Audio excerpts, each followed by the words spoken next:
progress. En nombre de Dios y la patria, se abre la sesión. Secretario, vamos a suspender Bien. por 5 minutos. Gracias. Ya, muy bien, presidente.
Recording in progress. Ya, presidente.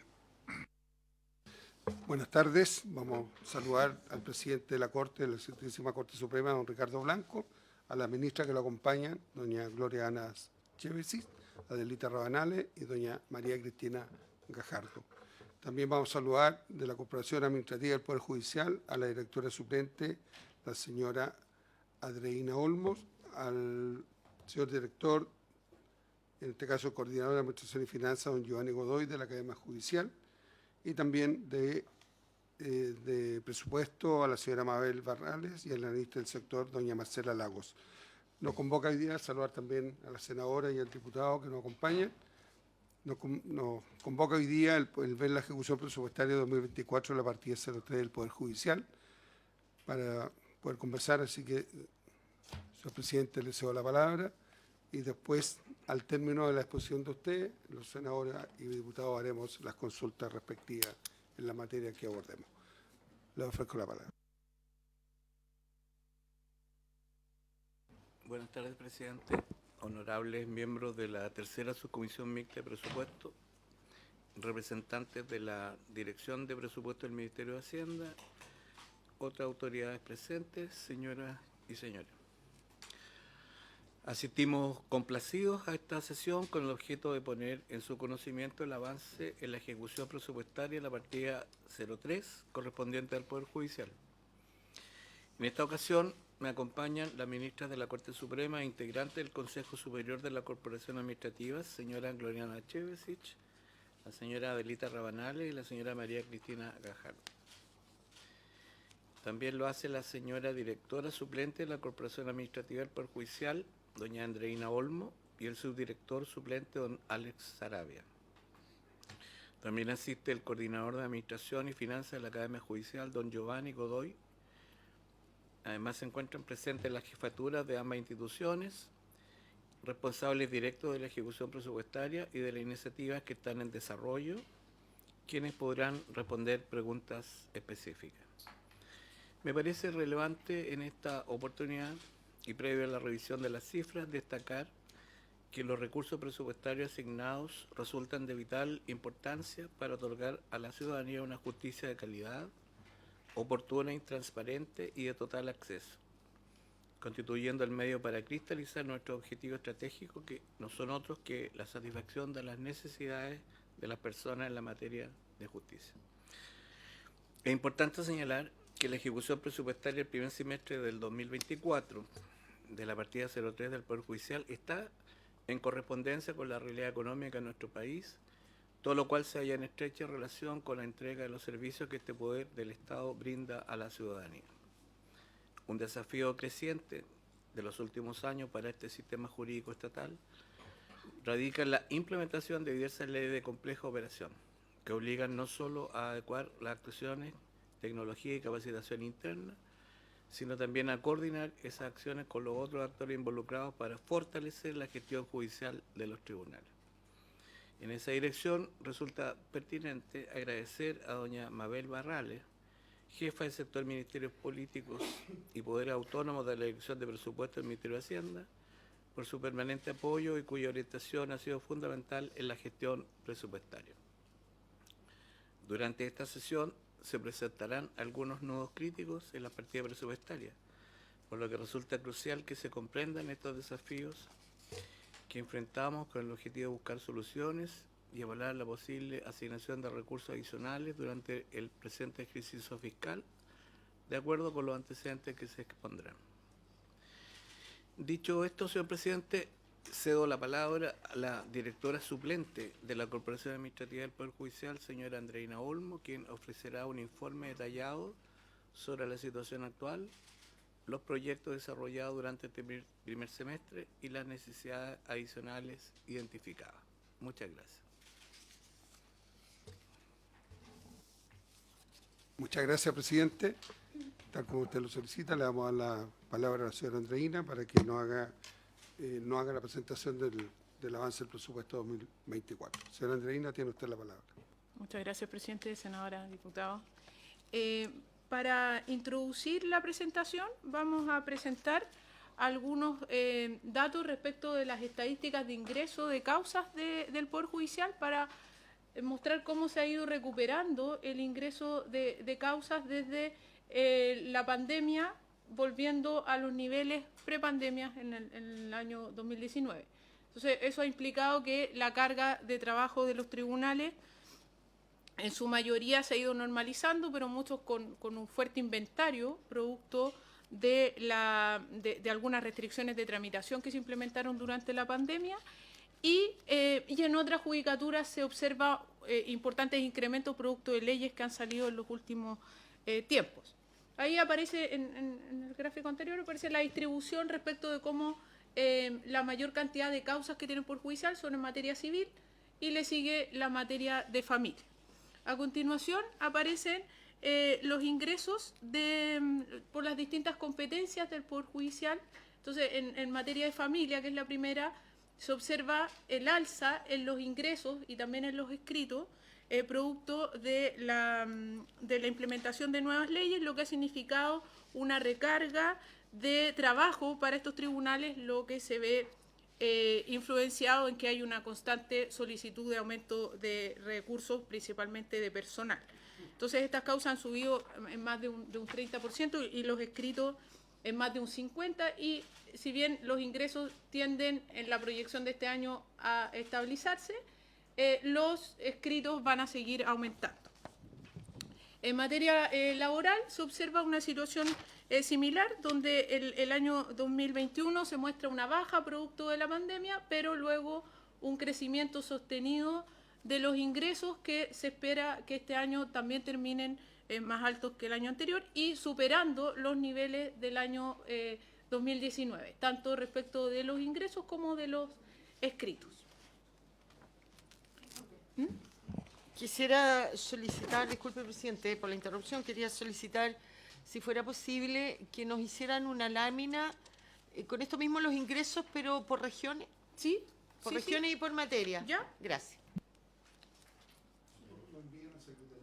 Sí, y por materia.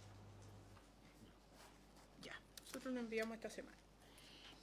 Bueno, en materia de garantía, que es materia penal, lo tenemos separado en garantía y juicio oral en lo penal, se observa una baja en los ingresos que está lentamente retomando en materia de garantía, pero que eso está condicionado por los ingresos y las causas que pueda tramitar el Ministerio Público, pero los escritos están en aumento y se proyecta que sigan de esa manera.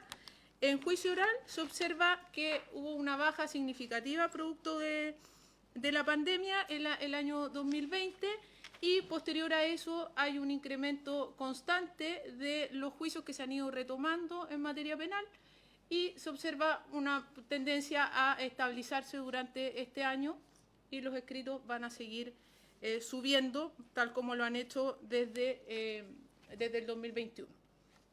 Entonces, finalmente tenemos la competencia civil, que es la que se ha tenido una recuperación más lenta, que tuvo una baja importante el 2022, también producto de la pandemia y también influenciado por la ley que suspendió la tramitación de estas causas, que generó un importante inventario actualmente en estos tribunales, y de ahí que viene la carga de trabajo que tienen, pero si los ingresos no han llegado a los niveles previos a la pandemia, aun cuando los escritos sí tienen un incremento.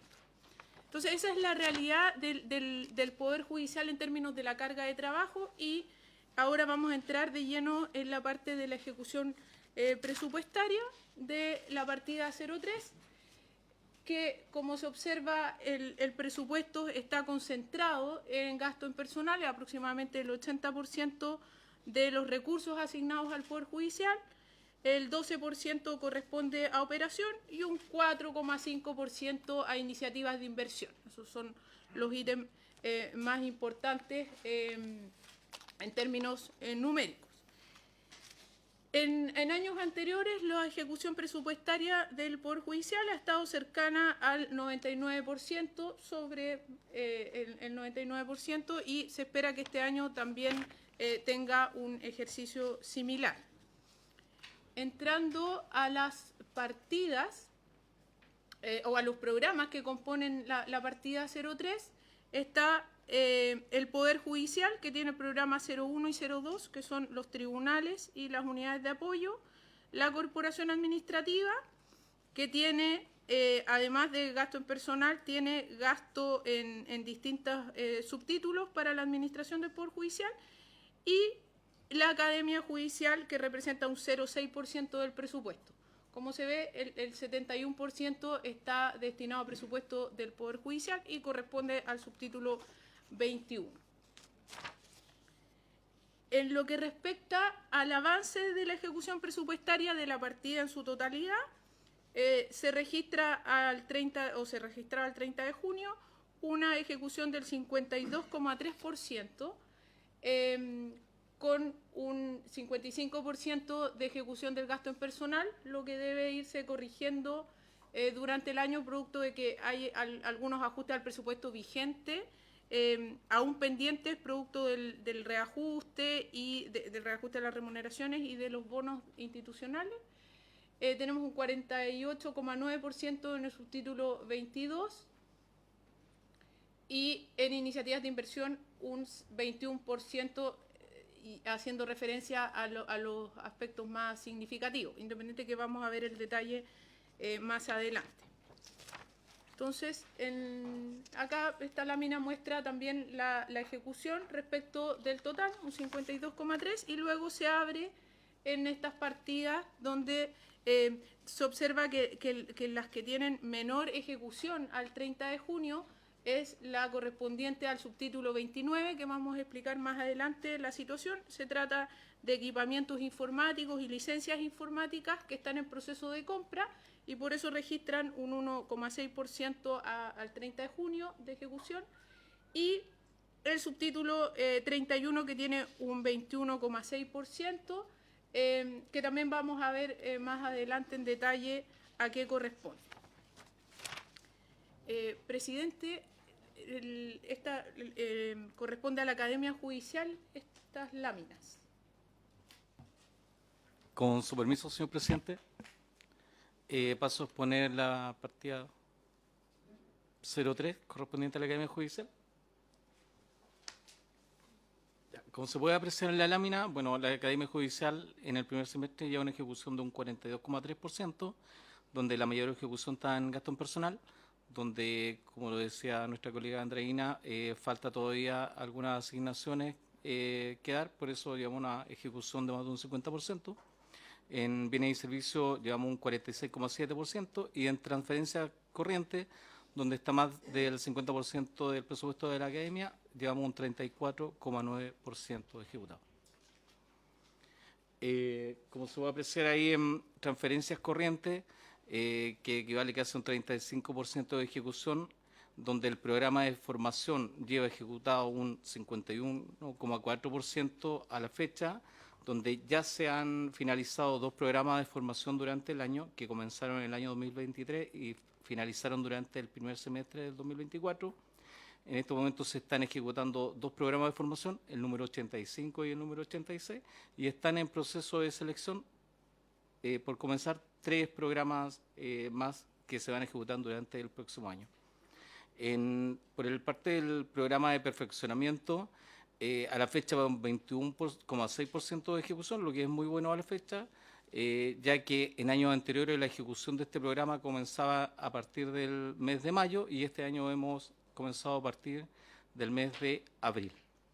El programa de habilitación ya lleva un 76% de ejecución. Acaba de finalizar hace poco el programa de habilitación número 41 y está por comenzar el PH número 42.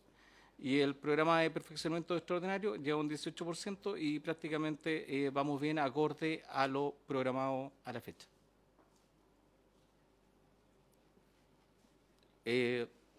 Con respecto ahí al subtítulo 24 se puede apreciar la ejecución a la fecha, que está conforme a lo que hemos explicado. Acá en estos cuadros se puede mostrar la ejecución de los últimos 3 años del subtítulo 24, el cual se aprecia que llevamos un 34,9% y ya, como lo dije, corresponde a que las clases comenzaron un mes antes que lo que habitualmente comenzaban y eso ha permitido un poco aplanar la curva de ejecución y nos permite tener una ejecución en general muy buena al primer semestre del presente año. Eso es todo cuanto puedo informar de la Academia Judicial. Muchas gracias. Siga, señora Andreina. Muchas gracias. Retomando con el programa del Poder Judicial, está ahí la ejecución del programa 01 del Poder Judicial, que considera solo subtítulo 21 y tiene una ejecución del 55% por el motivo que ya señalé. Respecto de la corporación administrativa, la ejecución en el subtítulo, la ejecución total es de un 43%, que es menor a la de la institución en su conjunto, afectada principalmente por la menor ejecución en las iniciativas de inversión, en los activos no financieros, principalmente.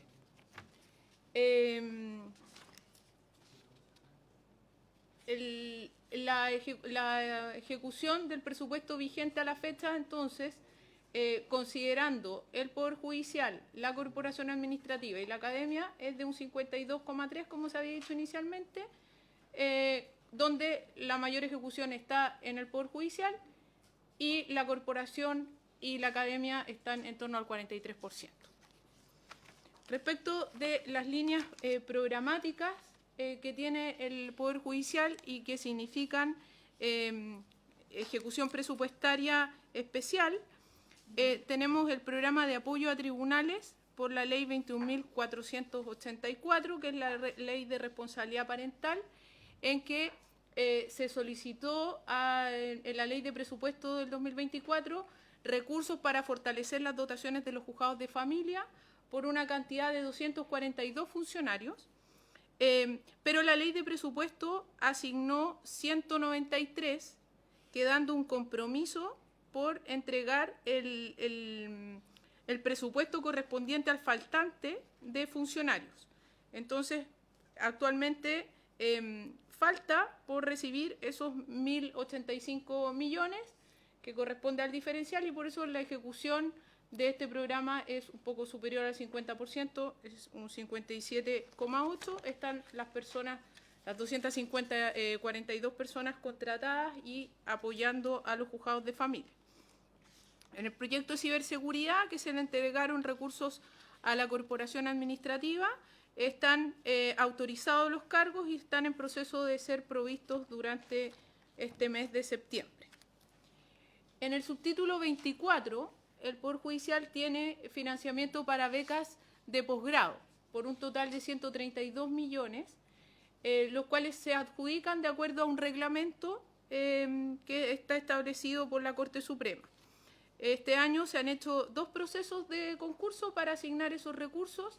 En el primero se asignó a 99 personas un financiamiento de un 46% del programa a que postulaban, y en el segundo proceso, que se adjudicó la semana pasada, se asignó a 24 beneficiarios un 45% del costo del programa. La mayoría de las personas que postulan a estas becas son empleados del Poder Judicial y se perfeccionan en materias del área del derecho. También en el subtítulo 24, en el monto más alto asignado al a la corporación en este subtítulo, corresponde a transferencias por la concesión del Centro de Justicia de Santiago, de lo cual se ha ejecutado el 50,02%, y corresponde pagar la segunda cuota durante el segundo semestre. El Poder Judicial paga el 80% de lo que corresponde al subsidio, y esta concesión finaliza el 30 de diciembre del 2025. Por lo tanto, se está iniciando el proceso del convenio de mandato con el Ministerio de Obras Públicas y el Ministerio de Justicia para la renovación de la concesión. En el subtítulo 23, el Poder Judicial tiene una ley de incentivo al retiro que data del año 2018, que inicialmente tiene considerado 1.750 cupos, los cuales debían inicialmente ser utilizados hasta diciembre de este año 2024, pero la ley 21.647, que es la de reajuste del sector público, extendió la vigencia de esa ley hasta diciembre del 2025.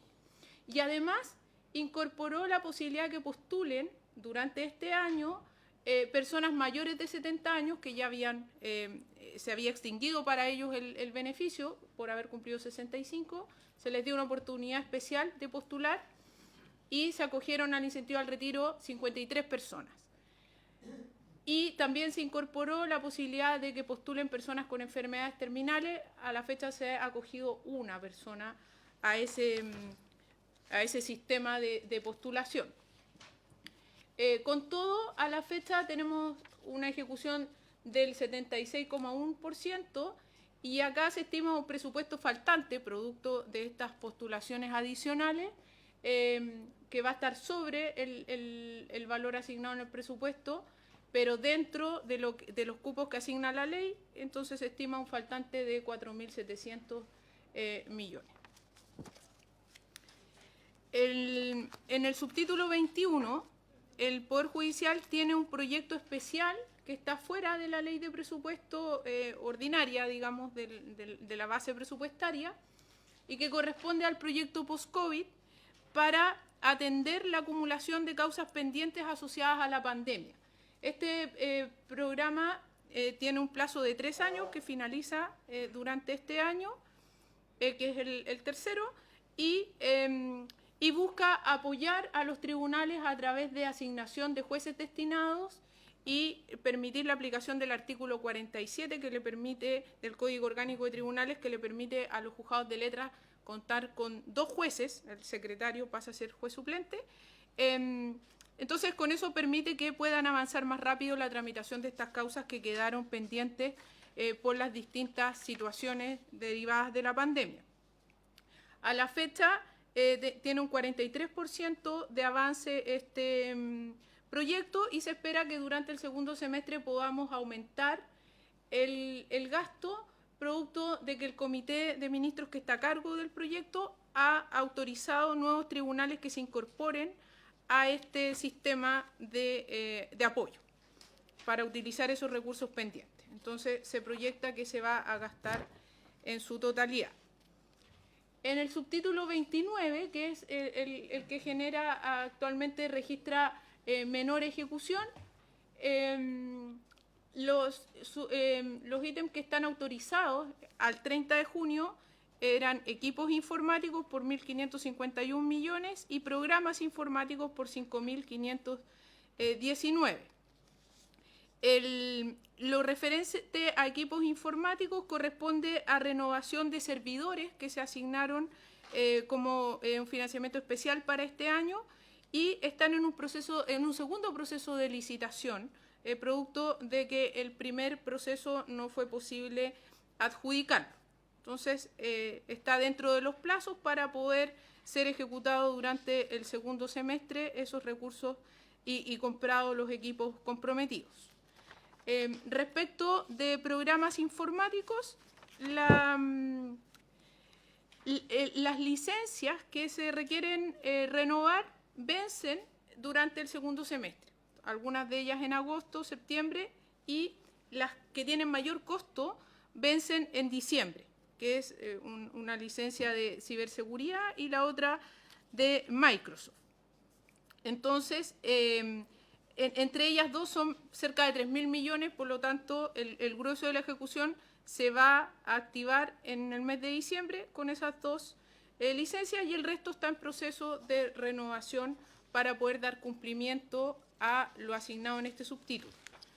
Que como digo, a esa fecha eran solo equipos informáticos, pero luego tuvimos un incremento presupuestario donde se dieron en otros ítems de mobiliario. Y por último tenemos los proyectos de inversión, que es el subtítulo 31, donde se muestran en las primeras láminas los proyectos que se han terminado entre el año 2023 y finales del 2023 y inicios de este 2024. Entonces, ahí está el Centro Judicial de Chillán, que pudo ser terminado y inaugurado a fines del año pasado, luego de la quiebra de la empresa constructora que estaba a cargo del proyecto. Luego tenemos el proyecto de habilitación de un tercer piso en el Juzgado de Letras de Alto Hospicio, que también está ahí en ejecución, se ha terminado ya, y el Juzgado de Garantía y Juicio Oral de Osorno, que este edificio ya está en operación. A mitad de año los tribunales ya lo están ocupando y por lo tanto está dentro de los proyectos terminados. Luego tenemos lo que es la ejecución presupuestaria para este año, que el presupuesto son 31.937 millones, de lo cual se proyecta la mayor parte del gasto en construcción y en mantenimiento. Eso incluye 140 contratos que afectan o benefician a 110 inmuebles judiciales distribuidos en más de 64 comunas del país. Acá cabe mencionar las dificultades que ha enfrentado el sector inmobiliario que afectan la ejecución de este subtítulo, producto del de la quiebra de empresas constructoras. La corporación ha debido hacer sucesivas licitaciones para poder adjudicar los montos porque las empresas no son suficientes o no tienen la capacidad para abordar los proyectos que se requieren. Y además han aumentado los costos de construcción y por lo tanto en muchos casos no es posible adjudicar porque el monto autorizado es menor que el valor de mercado por el cual postulan las empresas. En la ejecución al 30 de junio era un 21,6, que es cercana, incluso mejor que algunos años anteriores, pero bastante cercana a la que teníamos el 2023, que es la fecha más cercana. La ejecución presupuestaria de lo que queda del año se espera sea destinada a la construcción del Centro Judicial de Los Ángeles, que está actualmente en construcción, a la construcción de los juzgados de familia de Concepción, que también está iniciando, y a la segunda etapa de remodelación de los juzgados civiles de Santiago, además de materializar, en tanto sea posible, la construcción del juzgado de garantía de Río Bueno. Además, se está licitando el juzgado de letras de Laja, de Puerto Aysén, y otros proyectos que vamos acá a mostrar rápidamente.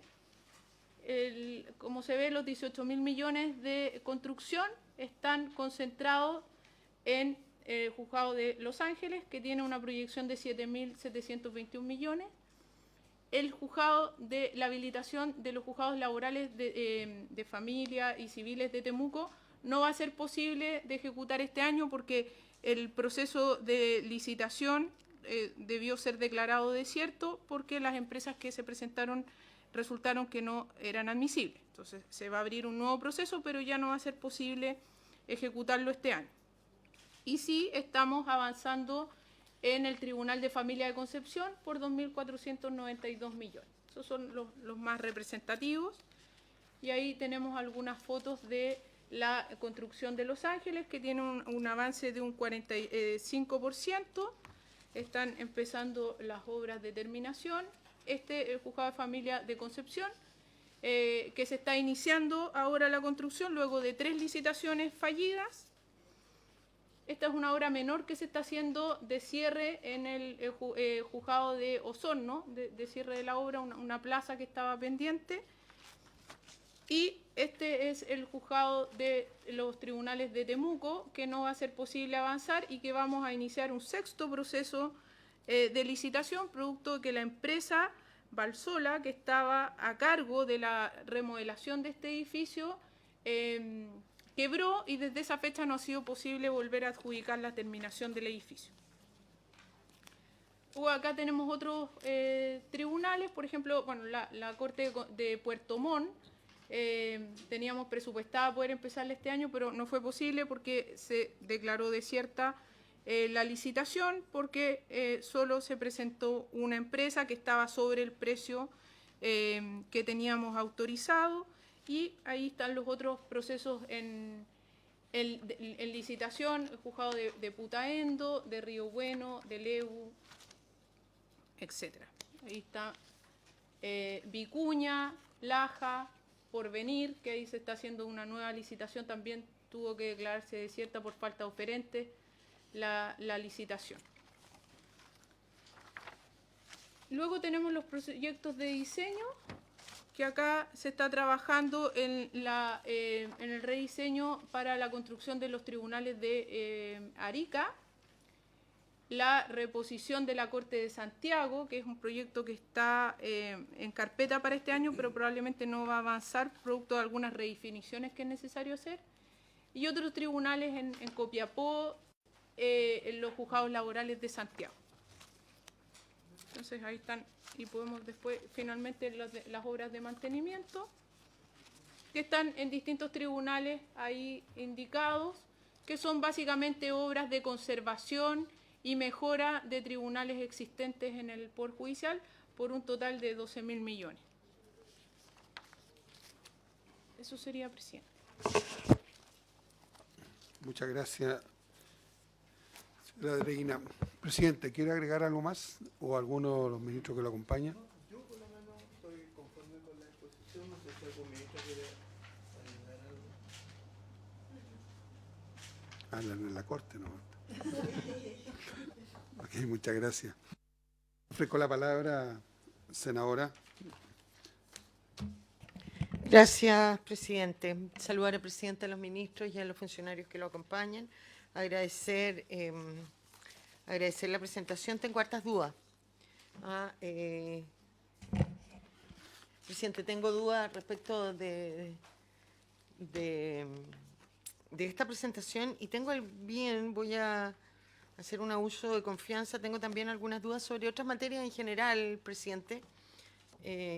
Integro además de esta comisión la Comisión de Constitución, y hay unos temas que hemos estado viendo que encuentro que hay minutos para presentarlo, porque nunca va a tener tantos ministros juntos.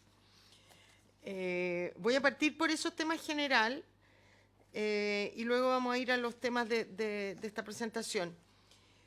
Se ha reclamado bastante la Comisión de Constitución que el Pleno de la Corte Suprema sacó un auto acordado para permitir, en el tema de los juramentos, revisar las mallas curriculares de algunas carreras de derecho de algunas universidades, y dependiendo de eso están poniendo inconveniente para que algunos abogados juren. Yo quisiera saber si eso es efectivo, en virtud de qué facultad se hacen, porque entiendo que las mallas curriculares, ¿no es cierto?, en materia del Ministerio de Justicia, de la Subsecretaría de Educación Superior, y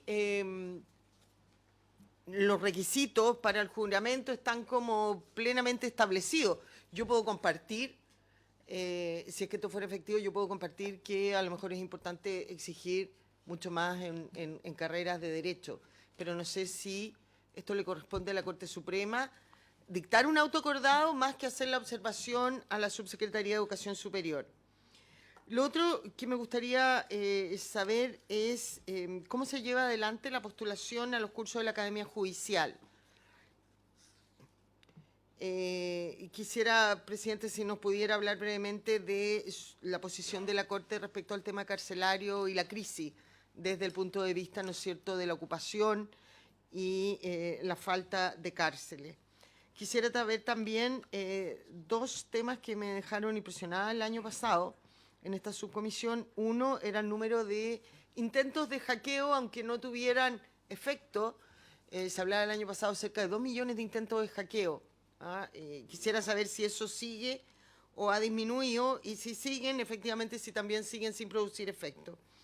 Y lo otro que quisiera saber es respecto de, que también es una cifra importante, respecto de la deuda en el pago de licencias médicas que tenía FONASA con la Corte Suprema. Respecto de mi región, yo represento Tarapacá, la región de Tarapacá tiene una rotación de jueces importante. No sé si eso ocurre en todas las regiones o el hecho que sea zona extrema puede hacer que sea mayor y desde hace por lo menos 2 años a la fecha ha venido bajando mucho los recursos para suplencia, lo que hace imposible, ¿no es cierto?, que estos jueces que se van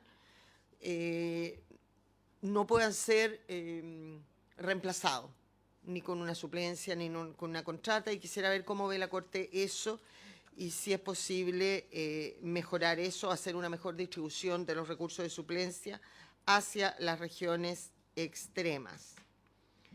Quisiera también ver si, porque acá veo que no hay nada, pero si para el próximo presupuesto la Corte Suprema ha puesto o ha pedido fondos para la infraestructura del juzgado de policía local, del juzgado de Pozo Almonte, que está bastante a maltraer. Hoy día, frente a todo el tema de migración, tiene una carga de trabajo importante y, sobre todo, más que infraestructura propiamente tal, tienen un muy mal sistema de Internet.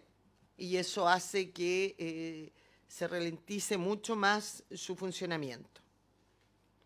Respecto a la ejecución que nos presentaron, presidente, ya voy casi terminando.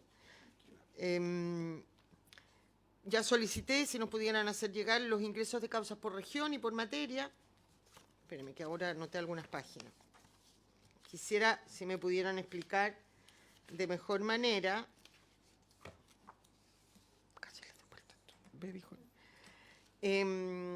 En la Academia Judicial, en la página 19, 20, 21, lo que son los programas de formación, algunos que llegan a un 21%, que era el programa de perfeccionamiento regular, y otro que lleva al 18%, que es el programa de perfeccionamiento extraordinario, y decía el representante de la Academia Judicial, ¿no es cierto?, que estaba muy bien, como si a mitad de año llevamos el 21 y el 18 estamos muy bien, lo que no hemos podido hacer en 6 meses, ¿cómo lo vamos a hacer?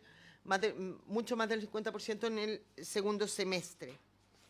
Eso respecto a la academia. Luego veo, ¿no es cierto?, que ya lo habíamos visto la última vez, que casi todo el presupuesto del Poder Judicial en general, salvo lo que dice relación con los jueces y los ministros, ¿no es cierto?, que es el gasto personal, todo lo demás está en la Corporación Administrativa del Poder Judicial. Quisiera saber, presidente, cómo el Poder Judicial o la Corte fiscaliza. ¿Cómo se fiscaliza que la Corporación Administrativa del Poder Judicial lo haga bien, que gaste bien los recursos y de la manera correcta? ¿Cómo se fiscaliza? ¿Quién fiscaliza? ¿Con qué frecuencia? Si se hacen auditoría o si la Corte solicita auditorías, ¿no es cierto?, para ver que quién maneja el poder, el presupuesto mayoritario del Poder Judicial, lo hace correctamente y cuál es la supervigilancia, por lo tanto, que tiene la Corte sobre ellos. Respecto de las becas, decía la directora, la mayoría son empleados del Poder Judicial. ¿Quiénes no son la mayoría? ¿Quiénes otras personas se benefician con becas? Eso. Después la página 34, respecto al incentivo al retiro, no entiendo por qué no le cuadra, porque dice que van a necesitar cerca de casi 5.000 millones, 4.783 millones adicionales. Y explicaba usted que eso era producto de que se incluyeron las personas mayores de 70 años y también los enfermos terminales. No entiendo por qué. Si no aumenta el cupo autorizado sigue siendo el mismo, porque le van a faltar recursos.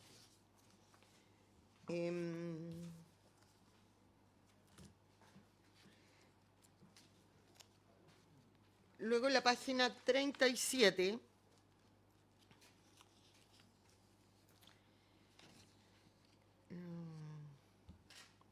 quisiera saber cuáles son las razones de tanto en los activos no financieros como en infraestructura hay tanta declaración de desierto de licitaciones públicas. ¿Cuál es el problema que existe? O si acá hay un problema también de la corporación en que no saben, ¿no es cierto?, o no hacen cabalmente las bases o el proceso propiamente tal. ¿Cuál es el fundamento, que me imagino que es repetitivo, en estas declaraciones de desierto de las distintas licitaciones? Porque efectivamente Chile sufre hoy día problemas en cuanto a muchas constructoras que han sido declaradas desiertas, pero esto es un problema que afecta no solamente al Poder Judicial, sino que toda la administración pública en general. Y claro, han habido problemas, pero no tanto como aquí se señala. Entonces quisiera saber cuál es la razón. Y por último, en la página 45 y 46, no me acuerdo qué había ahí.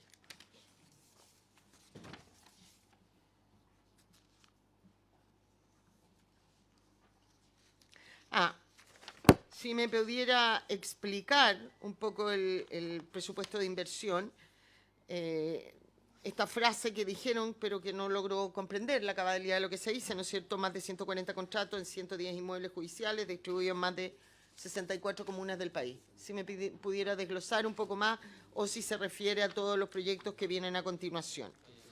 Y señalar finalmente que el 21,6%, no obstante que el año pasado esta fecha llevan en un 22%, sigue siendo, ¿no es cierto?, una ejecución extremadamente baja en infraestructura, que además son importantes recursos que si no se van a utilizar se podrían redistribuir a lo mejor en otras necesidades. Presidente, creo que eso es... No sé, después podría... Gracias, senadora. Diputado Romero, le ofrezco la palabra. Muchas gracias, presidente. Agradecer al presidente y a sus autoridades que lo acompañan en una excelente exposición. Mire, más allá de la exposición en sí misma, yo quería preguntarle un tema que, por la comisión en la que estoy, que es la Comisión de Salud. Básicamente estamos partiendo con la implementación de la ley Corte-ISAPRE y me llama un poco la atención los ingresos de la causa. ¿Cómo ven ustedes o cómo han visto en la implementación de esta ley el tema de la judicialización de los alzas de los planes de salud que vemos que a nuestras cortes de apelaciones las saturaron?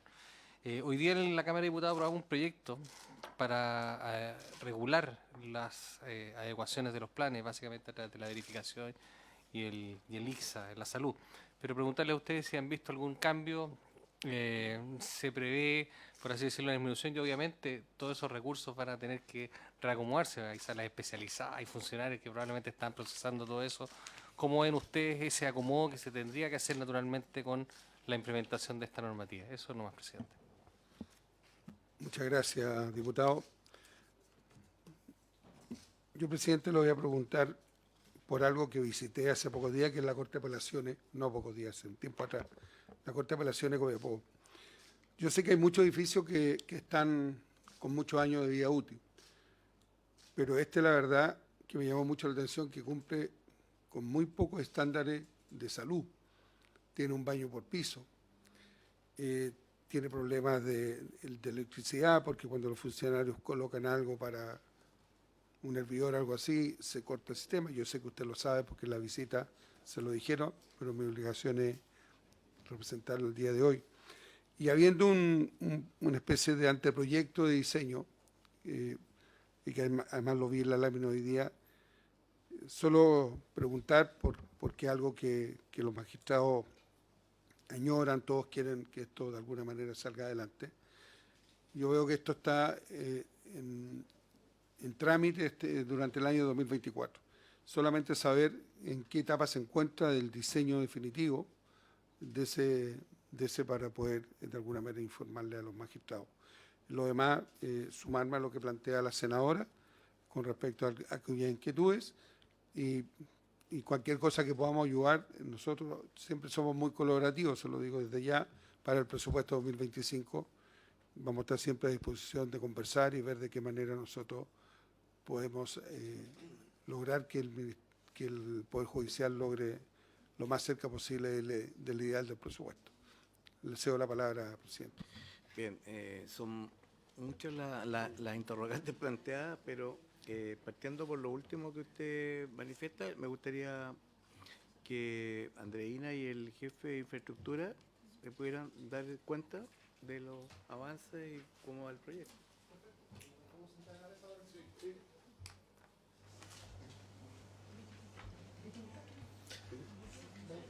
Presidente, senador, diputados, buenas tardes. Sobre los proyectos consultados, primero en Pozo Almonte, sí, tenemos un proyecto considerado, el cual estamos a fines de este año iniciando la licitación, así que sí hay un proyecto. Respecto a, voy a partir desde el final hacia el principio, respecto de la ejecución presupuestaria a la fecha, efectivamente tenemos un 22% de avance. Sin embargo, para este año sí teníamos contemplado el inicio de Familia Concepción, un proyecto bastante grande, son 26.000 millones de pesos a partir de este segundo semestre, así que por lo tanto parte de la ejecución se ejecuta este año con ese proyecto. También está otro proyecto grande que son los juzgados civiles de Santiago, que parten su segunda etapa. Ahora también lo partieron en junio, por lo tanto no están dentro del presupuesto hoy día de lo que se ha revisado y son dos proyectos que en conjunto este año suman más o menos de 8.000 millones de pesos. Así que gran parte de la ejecución está ahí, más el desarrollo del Centro Judicial de Los Ángeles y varias adjudicaciones que sí tenemos exitosas a nivel de proyectos menores. Y eso me gustaría tal vez aclarar que la mayor parte de los proyectos que van quedando desiertos son los proyectos grandes. Y cuando hablamos de grandes, sobre 5.000 millones de pesos. Y eso tiene que ver con la gran cantidad de empresas que quebraron entre el año 2021 y 2022, que, de acuerdo a cifras del mismo diario financiero y otras instituciones, rondan los 1.200 empresas. Por lo tanto, el rango de empresas que construían proyectos de esa envergadura, de 5.000 millones hasta 30.000 millones de pesos, no están. Por ejemplo, voy a poner dos nombres. Claro Vicuña no está, que era una empresa que estaba haciendo el Centro de Justicia de Chillán y que tuvimos que contratar 7 empresas para poder resolver la construcción de las obras que tenía sin terminar, o lo que nos ha pasado en el Centro Judicial de Temuco, que a la fecha nos ha sido imposible, después de 5 procesos de contratación, resolver la contratación. Pasa que a nivel de mercado, hay escasez de empresas, hay escasez de mano de obra y los materiales están subiendo a una tasa que es distinta al valor de la UF, lo que hace que al revalorizar los proyectos queden desactualizados. Y por lo tanto los precios están llegando más altos de lo que es capaz el Ministerio de Desarrollo Social de ir actualizando los valores. Esa es la principal situación. Ahora, para los proyectos menores, estamos hablando de 500 millones de pesos hacia abajo, hay distintas condiciones y es por región, senadora. Tiende a ser muy difícil en algunas regiones lograr adjudicaciones y en otras sí están llegando varias empresas. Así que hay un mix y también, dependiendo de la región, ha sido más difícil o más fácil alguna contratación. ¿Perdón? Eso.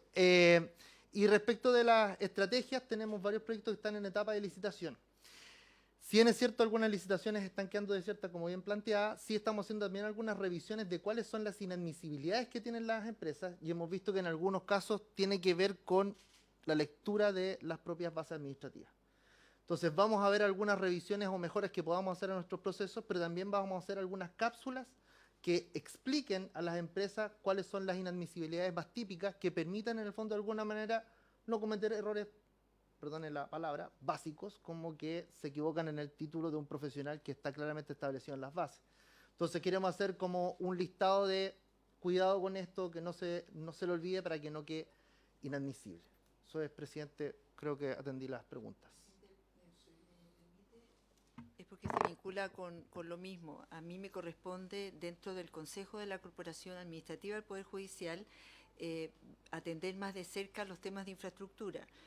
Y cuando asumió el actual Consejo, que fue a comienzos de este año, junto con la asunción de nuestro presidente aquí presente, se puso especial atención precisamente en el punto que la senadora releva.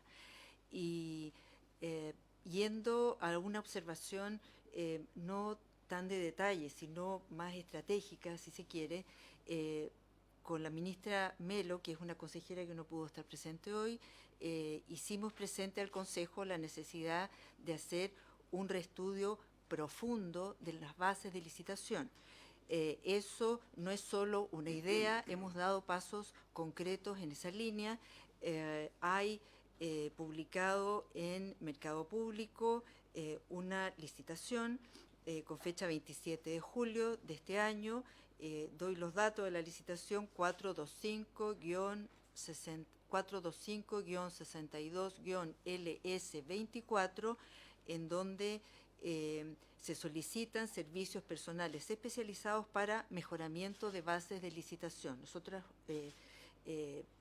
quienes integramos el Consejo, somos todos abogados y podemos comprender cuándo hay deficiencias en esa línea, y creo que las bases que se venían utilizando no pudieron actualizarse a tiempo con las necesidades que hoy tiene el mercado, porque aquí hay que conjugar la normativa interna con la manera en que las empresas funcionan y la manera en que estos proyectos deben abordarse. Hay preocupaciones concretas en este sentido y está la demostración, no son promesas.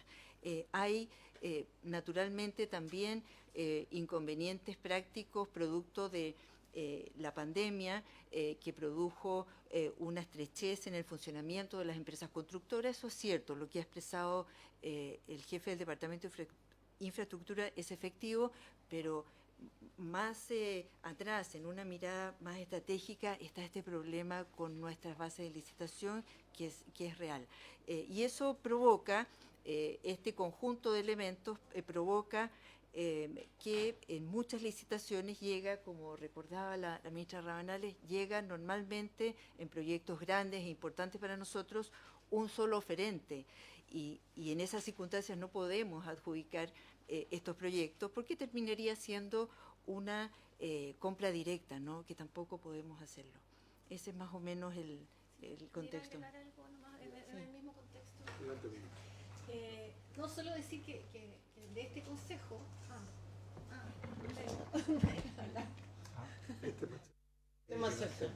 Sí, no, solo decir que este consejo por lo menos le ha llamado la atención esto de que exista llegue un solo oferente, o que a veces se hagan, digamos, se nos proponga hacer tratos directos o porque ha llegado un solo oferente. Entonces el presidente, desde que asumió la presidencia, ha señalado que la regla general de este consejo es la licitación pública, una licitación pública que sea lo más transparente posible, y ahí se constató esto de que probablemente las bases sean una barrera de entrada y se están mejorando. Y ese es el empeño del Consejo. O sea, el presidente dio la instrucción de que todo, y en todo, no tan solo en infraestructura, hoy día sea por medio de trato, o sea, de licitación pública. El problema es que a veces no llegamos y claro, y eso nos ha llamado la atención a todos los consejeros que estamos aquí el día de hoy y los que han concurrido en este Consejo. Claro, lo que pasa es que son cuestiones que han llegado de rebote. Nosotros llegamos al Consejo este año, pero todas estas licitaciones o todos estos proyectos vienen de mucho tiempo atrás. Entonces nos dimos cuenta también lo que la senadora está diciendo. ¿Por qué nos abandonan algunos? Bueno, se dijo que había problemas, que muchos cayeron en falencia y por lo tanto pidieron la quiebra. Pero otros nos dijeron, es que ustedes también son complicados. Nadie quiere contratar con el Poder Judicial, porque ustedes son juez y parte. Entonces también es complicado. Ya, entonces, bueno, analizamos en el Consejo y dijimos, bueno, vamos a mejorar las bases para que no haya este problema de inicio, digamos. Y la política, claro, fue esa. Cuando yo llegué a asumir ahí, dijimos, en realidad ahora vamos a hacer todo por licitación pública. Aunque no ejecutemos todo el presupuesto, pero lo vamos a hacer bien. O sea, nada de trato directo, que no haya ningún atisbo a que puedan pensar de que hay un trato directo para favorecer a nadie. Entonces hemos tratado de ser especialmente cuidadosos, por lo menos de este año que estamos, en que estas partidas que en años anteriores se daban por trato directo por muchos miles de millones de pesos, esta vez no, aunque se nos caigan los proyectos. Entonces, queremos tener una ejecución presupuestaria responsable. Así que no queremos ser, digamos, de aquellos que ocupan todo el presupuesto siendo así más eficientes, sino que solamente aquellos que responsablemente podemos hacer. Así que esa ha sido la política. Hemos tratado de que solamente sea por trato directo. Creo que en todo el año creo que hemos hecho trato directo cuando son cuestiones excepcionales y cuestiones que son realmente urgentes, pero nada más. Y todos los demás tratos directos se produjeron a veces en provincia, en corporaciones zonales que también tenían otra manera a lo mejor de actuar, pero eso ya se ha ido dejando sin efecto. Hemos tratado de tener supervisiones, hay una Contraloría interna en la corporación administrativa y además hacemos auditorías anuales. Hay empresas que están contratadas para hacer auditorías, claro, financieras. También hemos tenido contratados auditorías y ahora vamos a tener una específica en materia de eficiencia. y de seguridad y de ciberseguridad y también de este asunto de distribución de las causas, ¿no es cierto? Por lo tanto, hemos tratado de que esta corporación sea especialmente meticulosa y cuidadosa con los recursos públicos. Hemos tratado de que no se dilapide nada que pueda, digamos, y sospecha de alguien que pueda tener.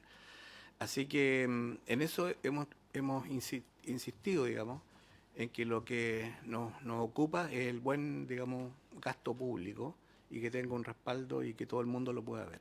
Así que la corporación está abierta a cualquier tipo de contraloría que se pueda hacer, auditoría.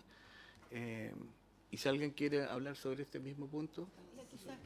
Sí, Cristina. Quisiera que justo se han tocado los temas que al comienzo que a mí me ha tocado más trabajar, pero hay muchos otros que planteó la senadora. En relación con la Contraloría Interna, es la unidad que precisamente tiene que fiscalizar a la corporación y también por iniciativa del actual Consejo se inició un estudio para reformular la Contraloría Interna. Está presente aquí el Contralor, Humberto Canesa, allá. Y con Humberto iniciamos una ronda de observación con instituciones lo más parecidas posibles a nosotros para tomar ideas de qué elementos incorporar, y en esa línea nos entrevistamos con Dorothy Pérez, la Contralora General de la República, con un equipo de la Comisión para el Mercado Financiero que nos recibieron con mucha gentileza y nos dieron mucha información, también con la Contralora de la Universidad de Chile, bueno, y así. Y luego esa información la hemos estado procesando, el proyecto de fortalecimiento de la Contraloría Interna, que no pasa por contratar más gente, pasa por reformular sus funciones acorde con los tiempos actuales. Está prácticamente listo, pensamos que lo vamos a presentar a nuestro Consejo en un par de semanas más. Y ahí la idea nuestra, espero que prospere, nuestra es poder implementar, además de la Contraloría o de la auditoría, los procesos, también un sistema de control de legalidad desde la Contraloría, cuestión que hoy día no se realiza, no se ha realizado hasta la fecha. Más o menos eso es, no, sin entrar en... Muchas gracias, senadora. Gracias, presidente. Dos cosas. Yo agradezco la intervención del presidente y las ministras Rabanales y Gajardo respecto a las propuestas, porque efectivamente el solo decir que la situación de las empresas constructoras en el país no es suficiente, ¿no es cierto? No es suficiente porque toda la administración pública está licitando proyectos igual o más grandes que los que tiene Poder Judicial y sí tienen oferente. Algunos se caen, otros no. Yo reconozco, mi región es particularmente complicada, las regiones extremas son particularmente complicadas porque es aún más caro los procesos. Y respecto a lo segundo, la Contraloría, solo quisiera consultar de quién depende el Contralor interno de la corporación, si es autónomo, depende del presidente o depende de la dirección de la corporación, porque ahí no habría mucho que hacer con esa Contraloría. Reporta directamente al presidente del Consejo. ¿Ninguna dependencia No, nada. Incluso estamos pensando en ubicarla en un lugar físicamente fuera de la corporación. Sí, claro, depende del presidente. Y además, perdón, ¿ella tenía alguna inquietud que usted podía respondérsela con respecto al comité de personas relativa a las titulaciones? Entonces, por favor. Porque quizás sería bueno que usted nos comentara en otro momento los casos puntuales o el caso puntual, porque el comité de personas de nuestro pleno, tribunal pleno, conoce de este tipo de asuntos y entrar a meterse en las mallas curriculares no es función naturalmente del comité de personas, pero sí ha ocurrido que en el caso de universidades que dejaron de existir y esos alumnos quedaron a la deriva y que se matricularon en otro lugar en donde no había una correspondencia de ramos, en esos supuestos, excepcionalmente hay que pedir las mallas no la malla curricular propiamente tal, sino los ramos que esos alumnos han aprobado para entender de qué manera ellos están habilitados para jurar como abogados. Ese es un supuesto. Después, hay universidades más pequeñas que están ofreciendo programas de titulación express para personas que han estado alejadas de los estudios de pregrado por mucho tiempo, y ahí también hay que entender cómo es ese proceso de habilitación y se piden entonces los ramos aprobados, no los contenidos de los ramos. Y en tercer lugar, yo visualizo una tercera posibilidad de problemática que pudo ser conocida por la Comisión de Constitución y que es el caso de personas que han estudiado en el extranjero, que han obtenido su grado en el extranjero y que luego quieren habilitarse como abogados en Chile, y han habido algunos problemas con Colombia, con España, en donde los estudios a veces no son homologables. Y por último, quizás por ahí pudo ser, hay una universidad privada que hace poco vino con un programa en donde va a empezar a ofrecer titulación como abogados e ingenieros comerciales, y que ahí naturalmente nosotros dijimos, bueno, si usted va a cortar su carrera, también pedimos, pero es informativo porque entendemos que aquí las autorizaciones las entrega el Ministerio de Educación. ¿No le han negado a nadie la titulación? Por esa razón, ¿Por alguna de esas razones? es que probablemente no sí, lo extranjero, probablemente sí. Entonces sería, si usted nos puede hacer llegar quizás el caso puntual o poder desarrollar esto un poquito más, pero más o menos eso. A mí me gustaría complementar lo siguiente. Yo ya llevo 11 años en la Corte Suprema y cuando veíamos estos asuntos de título, era más grueso el análisis en el Pleno, porque lo veía un relator que daba cuenta y lo veía el Pleno, y entonces no había un estudio tan profundo como es ahora. Ahora lo tiene un comité, que un comité de personas que es especializado. Entonces nos dimos cuenta que había universidades, por ejemplo, en el extranjero que no existían. Hicimos, digamos, la consulta y resulta que estas universidades en Colombia, en Venezuela, eran universidades a distancia y no existían. Estábamos otorgando títulos sin saber que esas universidades existían. Después, lo que decía María Cristina, o sea, universidades que no cumplían con los requisitos, digamos, formales, o lo hacían que cumplían, pero en realidad las mallas no tenían el contenido, que eran otros nombres, no tenían nada que ver con lo que estábamos aprobando. Además, tuvimos en cuenta la reciprocidad, porque, por ejemplo, en Brasil un tiempo no nos daban a nosotros, los chilenos, títulos de abogado, y sin embargo nosotros dábamos títulos de abogado a los brasileños. Con Colombia pasó lo mismo, ella estuvo en Colombia y se dio cuenta que el tratado que teníamos ya había quedado obsoleto. Entonces también dijimos, hay un principio internacional que es el principio de la reciprocidad. Y eso, por eso digo yo que ahora el filtro es mucho mayor. Ahora, en el Pleno esto se dijo, a ver, las comisiones van a quedar ahora con un poder de poder resolver estas cuestiones sin llevarlas al Pleno, porque van a tener un filtro mayor. Y eso es lo que está haciendo la comisión, el comité de personas ahora. Está pidiendo mayores antecedentes porque nos dimos cuenta que existía este probable fraude. Entonces, por lo tanto, hemos tenido ese problema. Ahora, con respecto a las cárceles, nos llegó, y lo vimos ayer en el Pleno, yo lo llevé al Pleno ayer, un requerimiento al presidente de la República hecho por los oficiales de Gendarmería, que en las cárceles hay un hacinamiento. Hay 58.000 presos en este momento para una población que se estimaba de 42.000.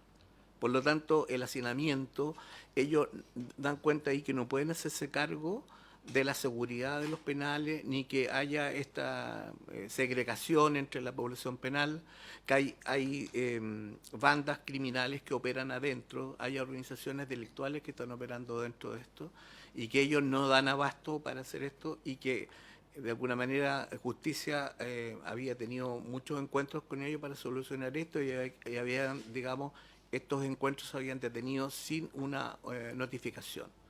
Por lo tanto, ellos nos daban cuenta a nosotros, además, no obstante que la interpelación era directa al presidente de la República, nos decían, bueno, pero ustedes son los afectados, porque las personas que están presas son porque los tribunales han dispuesto que esas personas estén privadas de libertad. Por lo tanto, nosotros dijimos que íbamos a hacer los mejores oficios para que esto se solucionara pronto, pero esto significa voluntad política, significa leyes, significa dinero, porque hay que, iniciativa del presidente de la República, supongo, para que hayan o cárceles o personal aumento, y por lo tanto, hay, no obstante que es una cuestión que nos rebota a nosotros, pero ahí, digamos, la iniciativa es del presidente de la República y del Ejecutivo. Pero esto se llevó al Pleno y se va a tener una respuesta porque quedó en acuerdo con la resolución, pero va a salir. Así que nosotros estamos muy preocupados de lo que está ocurriendo en las cárceles, porque ya lo han dicho por todos lados que esto es una situación que ya no resiste más. Y es una situación que ocurrió en los demás países que han tenido digamos, delitos que vienen con estas bandas internacionales de crimen organizado y que se están organizando dentro de las cárceles y donde se mueven muchas cosas son dentro de las mismas cárceles. Y eso es un control que no tenemos nosotros porque nosotros solamente tenemos la parte de fiscalización de cómo están las personas, pero la parte que determina la dotación y todo eso es del Poder Ejecutivo y la plata es del Ejecutivo y la iniciativa legal tampoco es de nosotros.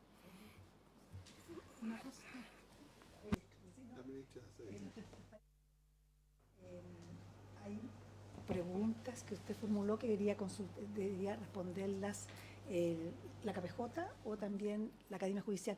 Pero hay un punto que usted señaló respecto de Tarapacá, que dice que no hay jueces, no hay juezas. Pero eso se debe a que no hay una obligación legal que obligue, valga la redundancia, a aquellos que asumen un cargo en la judicatura de mantenerse en el cargo. Basta simplemente que adquieran cierto grado dentro de las categorías, tercera, cuarta, quinta, y pueden movilizarse, o sea, pueden cambiarse sin que nadie se los impida. O sea, porque uno se hacen las ternas por las cortes de apelaciones respectivas y simplemente velan porque tengan la categoría, tengan el tiempo adecuado y que estén bien calificados. Y en cuanto a lo que usted señala, bueno, esos cargos quedan vacantes, pero no hay la posibilidad alguna legal de nombrar una contrata. O sea, decir que un juez o una jueza asuma ese cargo en calidad de contrata tiene que ser necesariamente un cargo titular, un cargo de la planta del Poder Judicial. Y tampoco suplencia, porque el cargo está vacante. O sea, no se puede decir ni interino, ni suplencia, porque son cargos vacantes y hay que nombrar hay que llamar un nuevo concurso. Y claro, para esa zona es más difícil que hayan tantos postulantes porque pareciera que la calidad de vida es mucho más cara que en Santiago. Y la mayoría están simplemente asignados, están todos en la región metropolitana, ¿ya? Pero en todo caso también se estudió, se analizó, se conversó con el director de la Academia Judicial en su momento la posibilidad de que se establezcan ciertas limitaciones, pero tendría que ser por ley, que obligue que los jueces permanezcan en sus cargos un tiempo determinado y no haya tanto movilidad, que eso es lo que está ocurriendo y por eso se generan estas vacancias que no se pueden proveer rápidamente porque hay que hacer un concurso y consecuencialmente el que se ve perjudicado es el tribunal, con ello todas las personas que requieren una respuesta oportuna en el tribunal. ¿Ya? Senadora. Gracias, colega usted. ministra. Entiendo. Apague su micrófono. No me prende. Yo el pie no- Gracias. Entiendo eso. Ahora, una consulta adicional es esa rotación o ese cambio ¿requiere autorización o es un concurso frente a una nueva vacante? No sé, el juez de Iquique abrió un nuevo concurso en Santiago y él postuló. Ya. Y ahí no podría la Corte, previo a adjudicar el concurso, decir, ya, pero no se cambia hasta que no se resuelva el de la otra región. Está en la ley. pero podríamos hacer un proyecto. Tiene que estar Claro, la mejor vacante para claro, poder- sería modificar la Si la vacante ley no de la puede. cadena judicial y obligarlos a mantenerse en un periodo determinado. Y también obligarlos a que postulen, porque además tampoco el personal, o sea, todos aquellos que egresan de la cadena judicial no quieren postular a estos cargos que están muy al Lejos. norte o muy al sur, quieren quedarse en Valparaíso, en la región metropolitana. Mucho Serena y Temuco. Claro, Pueden entonces, hacer suplencias desde acá y no quieren cargos titulares. claro. Claro, y además ni siquiera tienen que, o sea, terminada la academia tienen que postular una vez, no necesariamente tienen que ingresar al Poder Judicial. Entonces, los cursos, y ahí la academia que podría decir algo, se hacen cursos previniendo cuántos jueces se van a necesitar, que ahí a lo mejor ha estado medio, no sé cómo ha ido el cálculo, pero en definitiva la gente que entra a esos cursos, que son hasta 24 creo que postulantes, no necesariamente entran al Poder Judicial posteriormente y generalmente quieren quedarse en Santiago. Sí, Ok, de la a lo mejor de habría- la academia ahí le puede... Algo quería hablar ahí. Cifras. Sí, antes de eso, porque no me quiero ir ese tema respecto de los requisitos de los juramentos, que yo estoy, creo que de acuerdo con todos los casos que ustedes señalan, ¿no es cierto? Pero mi consulta, más allá, yo creo en la justicia, creo en el Poder Judicial y creo que también se equivocan, como nos equivocamos todos, porque somos seres humanos, ¿no es cierto? Pero comparto las causas que se señalaban. Mi consulta es si eso no requiere una modificación al Código Orgánico para que ustedes, porque no sé si ustedes tienen facultades para negar un juramento porque no están de acuerdo con una malla curricular. Es que no es evaluar el contenido de una malla curricular, es tener la certeza de que hizo el ramo o no lo hizo. A eso se refiere, las calificaciones y los créditos, si tiene o no los estudios que dicen tener, no sé si me explico. Ahora, si el ramo se llama Introducción a las Ciencias Jurídicas o se llama Derecho Romano, nosotros no vamos a hacer cuestión de eso, no nos compete. No son los contenidos en tanto materias, sino constatar que efectivamente la persona hizo y aprobó los ramos.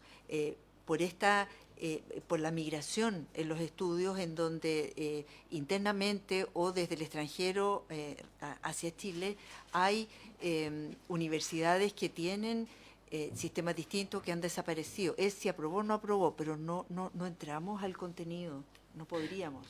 Presidente, vuelvo a decir, yo comparto con eso, pero el Código Orgánico, uno de los requisitos que exige, ¿no es cierto?, a la Corte para el juramento, es el título de licenciado en Ciencias Jurídicas. Sí. No autoriza, desde mi punto de vista, a que la Corte o este comité de personas vaya y averigüe si le han presentado un título de licenciado. Estoy hablando en Chile porque el extranjero yo creo que hay que ponerle más requisitos también. Una universidad autorizada, acreditada, le entrega el título de licenciado. Ese es el checklist, desde mi punto de vista legal, que la Corte debiera hacer.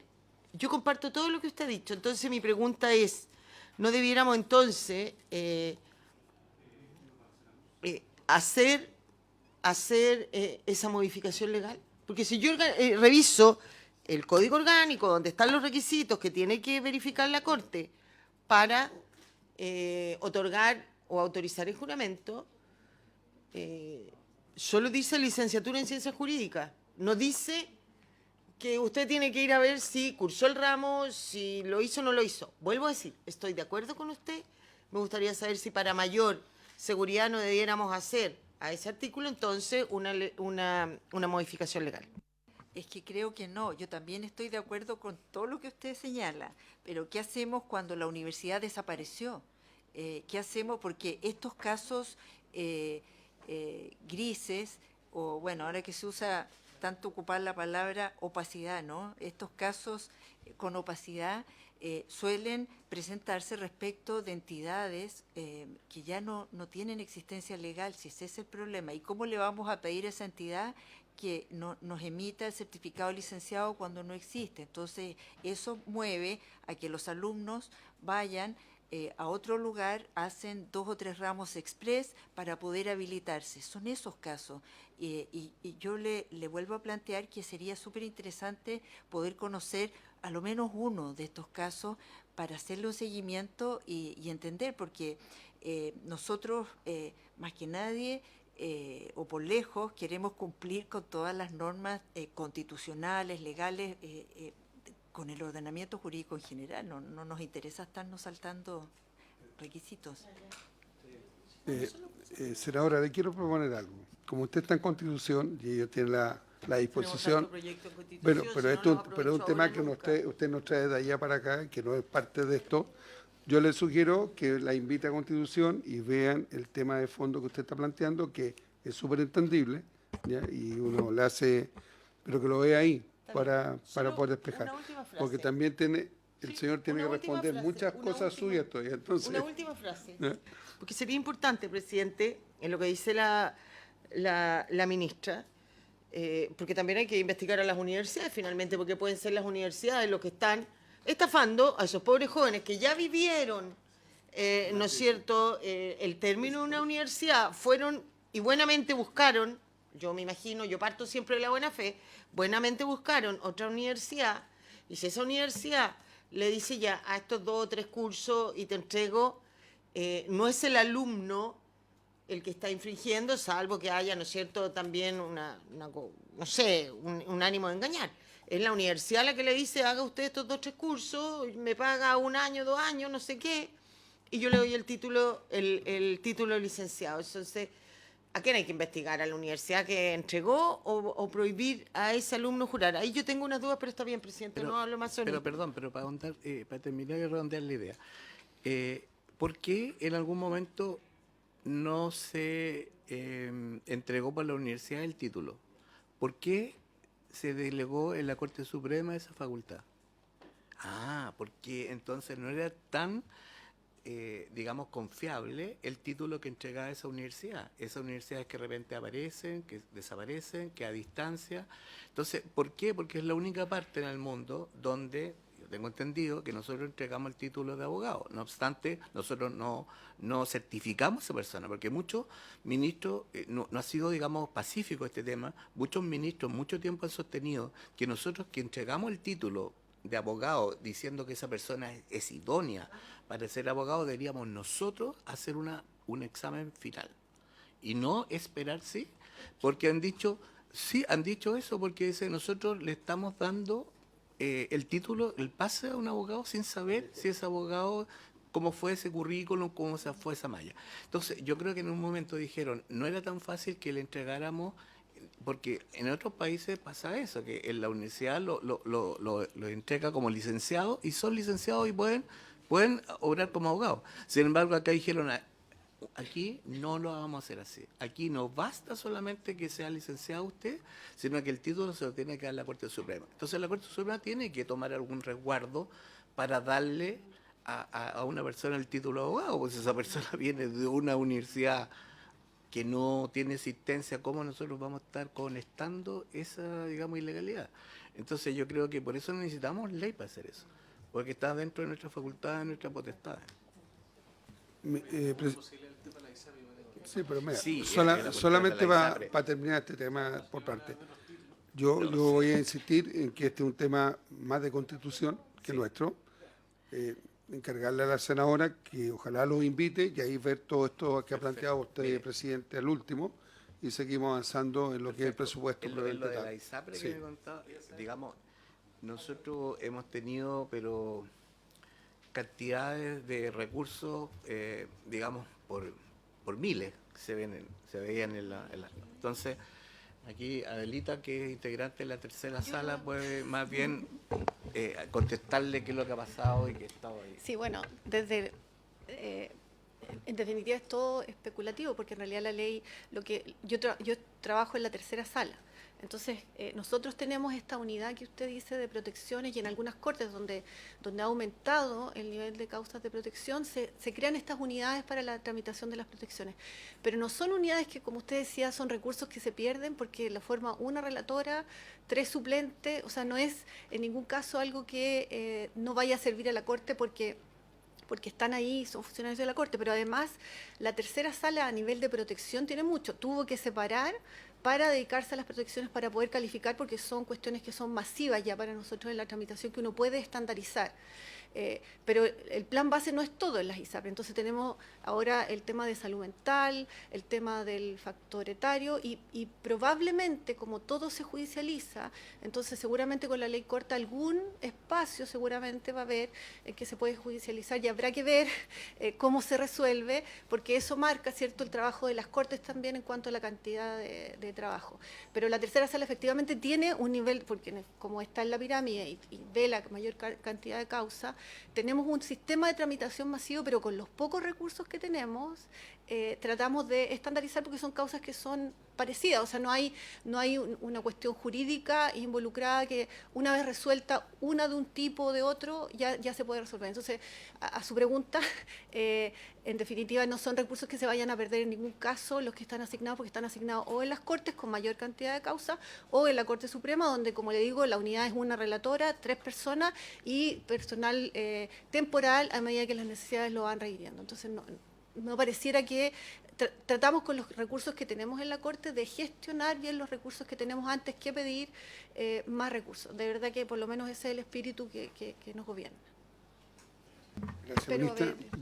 Giovanni, lo que queda por responderle a la ministra. Muchas gracias, señor presidente. Senadora, respecto a su pregunta de la postulación a la Academia Judicial, el programa de formación que son las personas que quieren ingresar al escalafón primario, bueno, primero tienen que ser abogados, ya recibimos alrededor de 500 postulaciones en cada proceso de postulación, los cuales tienen que rendir una prueba técnica, donde después de rendir la prueba técnica, los mejores 90 pasan a una entrevista psicológica, y luego de eso, los que salen recomendables pasan a una entrevista con la comisión final, donde se seleccionan alrededor de 24 postulantes en cada proceso de selección. ¿Ya? Actualmente este año vamos a sacar 3 procesos de selección, o sea, 3 cursos egresados, y el próximo año, previendo la solicitud del Poder Judicial, está en el proyecto de presupuesto sacar 4 cursos, ¿ya? Y con eso queremos dar abasto a la necesidad que existe. En cuanto al programa de perfeccionamiento, cada año se realiza una detección de necesidades de capacitación. En el mes de octubre se ofrece la malla de cursos para dar el año siguiente y se seleccionan de acuerdo a los cupos que hay en cada curso por nota de cada funcionario y en segundo lugar por antigüedad. ¿Ya? Respecto a la otra consulta de la ejecución presupuestaria de cómo lo íbamos a lograr, y donde yo era muy optimista. ¿Por qué? Porque estamos en igual periodo del año anterior con una mejor ejecución, incluso mejor que lo programado hasta la fecha, y eso se da básicamente porque los cursos empezaron a ejecutarse en el mes de abril y está programado con la ejecución de lograr, como en los últimos años hemos logrado el 99 y superior % de ejecución, porque además se empiezan a partir de junio a desarrollar los cursos nuevos que se van a dar al 2025, y eso se ejecuta a partir de junio. Y además se hacen ajustes a todos los cursos y nuevas leyes que salen durante este periodo.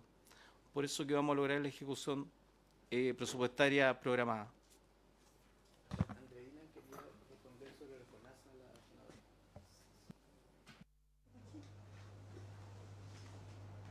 Gracias. Sí, tenía 3 preguntas, por lo menos, 4. Una tenía que ver con la deuda de FONASA, efectivamente. El Consejo Superior el año pasado acordó, luego de hacer varios procesos de cobro respecto a la deuda de FONASA, presentar una demanda, o sea, judicializar el cobro de los montos que estaban adeudados. Hasta ahora la causa no ha avanzado y precisamente el Consejo Superior pidió que se le diera cuenta al respecto, cosa que se va a hacer esta semana, porque lo pidió la semana pasada, pero la causa fue presentada. La situación persiste, porque nosotros tenemos, de acuerdo a los montos que deberíamos haber recuperado de FONASA el año 2023, deberían haber sido 6.000 millones y solo recibimos 700. A diferencia de lo que ocurre con las ISAPRE, donde teníamos que recuperar poco más de 11.000 millones y recuperamos 11.000 correspondiente al 98% de la recuperación que corresponde, en el caso del Poder Judicial, la Corporación y las unidades de apoyo, a las personas que están en ISAPRE. Pero respecto de FONASA, el recupero no llega al 10% del total. Entonces es una situación que se está atendiendo, pero que no se ha resuelto. Respecto de las becas que usted me consultó, yo dije empleados porque quise referirme al escalafón de los administrativos de los tribunales. La otra porcentaje se entrega al escalafón primario, que son donde están los jueces, y una cantidad menor, como ahí aparece, a los profesionales, que son consejeros técnicos, que fueron 6 personas, profesionales que son jefes de unidad, administradores de tribunal, 14, ellos postulan normalmente a los cursos que son de las ciencias administrativas que están dentro del llamado postulación. Los jueces, que es un 30%, y la mayoría son empleados, pero refiriéndome a la categoría de administrativos. Y respecto del incentivo al retiro, lo que ocurre es que la ley le asignó al Poder Judicial 1.750 cupos para entre el año 2018 y el 2024. Y cada año tenía una cantidad de cupos, que está ahí donde dice cupos, esos son los que están en la ley. Entonces, los cupos que no se usan un año se traspasan al siguiente. Por lo tanto, considerando que estamos en el último año de la ley, teníamos todo el arrastre de cupos disponibles, que en total al inicio de este año eran 775 cupos. Entonces, y ahora, bueno, como asignamos en estos procesos del primer semestre 146, nos quedan 629. Pero al inicio del año teníamos 775. Si eso nosotros lo transformáramos en un valor cupo genérico, serían cerca de 40.000 millones. En el presupuesto no nos dan 40.000 millones porque nunca el Poder Judicial, en todos los años de ejecución, se han gastado o se han utilizado los cupos que están asignados por la ley. Entonces, por eso es que el Ministerio de Hacienda nos asigna un monto de presupuesto que corresponde a un histórico de gasto. Y por eso tenemos asignado poco más de 4.000 millones en el presupuesto.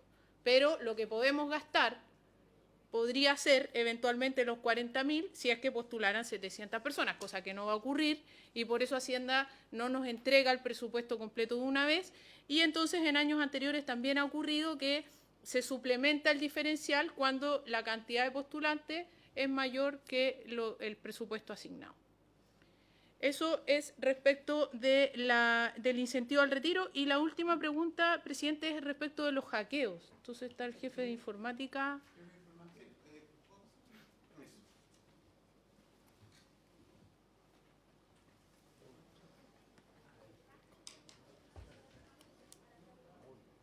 Sí, con respecto, senadora, a su consulta de los hackeos, efectivamente son bastante altos y permanecen, porque eso nosotros no tenemos cómo controlarlo. La cantidad de gente que quiere acceder, los intentos, esos no son controlables, pero sí lo que hacemos nosotros es poner barreras que los contienen e impiden que puedan penetrar o hacer algún daño a la información, ya sea a la base de datos o al usuario. Nos hemos fortalecido fuertemente con herramientas que están a nivel de PC, para que en el fondo proteja el equipo. Si hay alguna vulneración, algún intento, hay herramientas avanzadas como los EDR que permiten detectar, tomar esta intromisión y encapsularla, de tal manera que no haga daño al equipo. También hemos visto en las redes del Poder Judicial de manera de analizar lo que está pasando, el tráfico que llega, y en el fondo impedir que eso siga avanzando. Hay un ejemplo, por ejemplo, la Oficina Judicial Virtual, que es la puerta de entrada del Poder Judicial hoy en día para el ingreso de demanda, escrito y consulta de causa, siempre está tratando de ser atacada. ¿En qué sentido? En denegación de servicios. Le ponen robot para hacer muchas consultas en pocos segundos, en pocos minutos. Nosotros tenemos herramientas que detectan esos usuarios y los bloquean automáticamente. Y le hacemos un bloqueo que puede durar 1 hora, 1 día, dependiendo si es persistente ese intento de sacar información masiva. Y a veces hemos tenido problemas porque los estudios jurídicos o algunas instituciones nos llaman porque nos reclaman que no pueden consultar la oficina judicial, y es porque han hecho un acceso indebido. Entonces, todas esas herramientas nos permiten que los sistemas operen. El Poder Judicial hoy día es todo digital, por lo tanto, todos los sistemas tienen que estar 7x24, y los tribunales también, los sistemas que operan día a día, de tal manera que no pueden ser interrumpidos.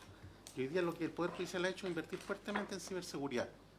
También en temas de personal, que hoy día se están contratando personal, y de esa manera nosotros nos hemos podido robustecer, porque la ciberseguridad es muy dinámica, va cambiando día a día, y hay que estar preparado para contener los nuevos tipos de ataques que han ido avanzando vertiginosamente. Eso es nada. Sí, por supuesto. Senadora. Porque me amenaza, además.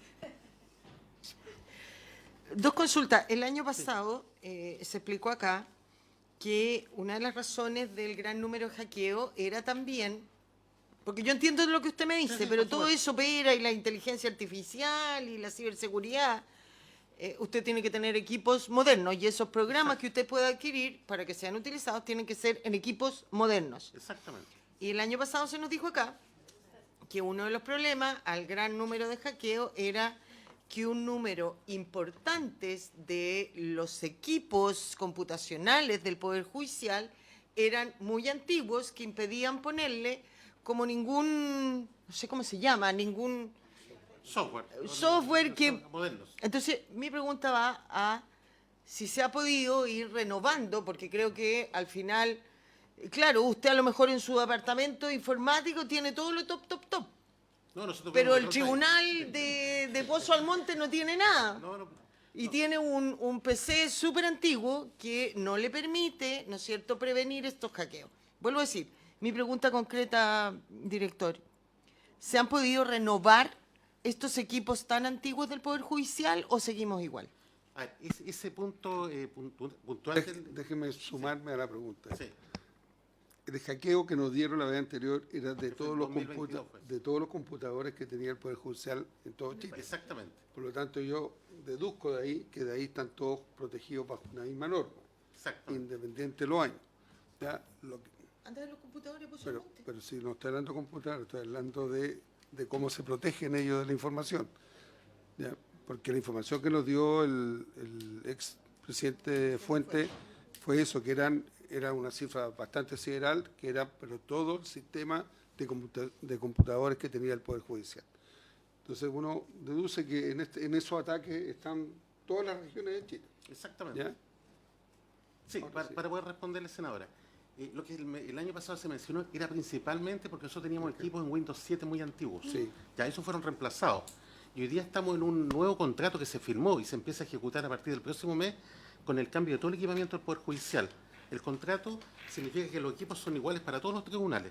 No hay diferencias de marca de equipo, nada. Es un solo equipo que se cambia a los 15.000 funcionarios a nivel del país y que demora aproximadamente 8 meses el cambio completo. Si hay tribunales que tienen equipos un poco más antiguos, son equipos que datan de 5 años o 6 años porque se retrasó un poco la licitación producto de algún inconveniente que sufrieron el año pasado y antepasado. Pero van a quedar todos equivalentes con el nuevo contrato que se firmó. La pregunta es por la licencia. Exactamente. Se decían acá que una de las faltas de ejecución era la licencia, que por eso no se había ejecutado todo, que las licencias vencían en agosto, en octubre y en diciembre.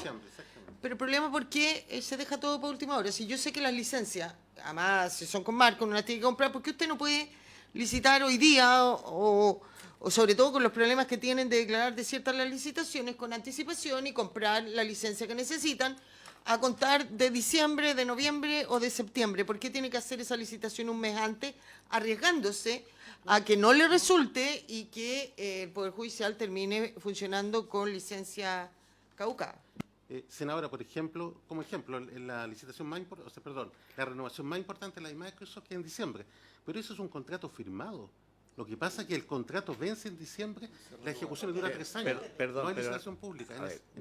Yo también me di cuenta de eso y le dije que cambiáramos el sistema y que ahora lo hiciéramos hasta por un año 6 meses, cosa que se empezara a vencer en junio. El contrato ya está firmado. Ya nos habíamos dado cuenta de que esperábamos hasta último momento y me explicaron que esto venía de mucho tiempo, que como son por año y son empresas transnacionales, no es fácil cambiarle los términos, entonces cambian en diciembre y en diciembre se renueva y así. Pero esperar, como usted dice, estar casi al borde del precipicio para poder hacerlo. Entonces, ya nos dimos cuenta de eso, ya lo pusimos y lo vamos a cambiar y vamos a renovar ahora que venza en junio y así se va a ir sucesivamente cambiando. Muchas gracias, ministro. Una última cosa que no puede que no sea propiamente usted, pero todo Chile, estoy hablando del TER, está en línea, menos Atacama. Todos los abogados me han reclamado que para ello hay que ir al carbón todavía para poder sacar la información. Entonces, sí, pero el tercer es el que tiene que instruir que se cambie. No, sí, no quiero la respuesta en el fondo de poder gestionar que se ponga en línea con el resto del país, ¿no? Si eso ya a esta altura ya se hizo. Pero hasta ahora, ministra, se ha operado todavía con el sistema antiguo. Si solamente pensando que viene una nueva elección el próximo año, que ahí estén actualizados con todo Chile. Yo fui presidente del TICEL en un momento dado, y ahí también nos dimos cuenta que cada tribunal tenía su propio sistema. Entonces, pero el TICEL no tiene la superintendencia que tiene la Corte Suprema. Entonces, por lo tanto, nosotros no teníamos esa potestad para decirle, oye, usted adecúese a las normas de que todos usamos. No. Entonces, ahora está en el TICEL María Cristina, y no sé lo que han hecho este año, pero...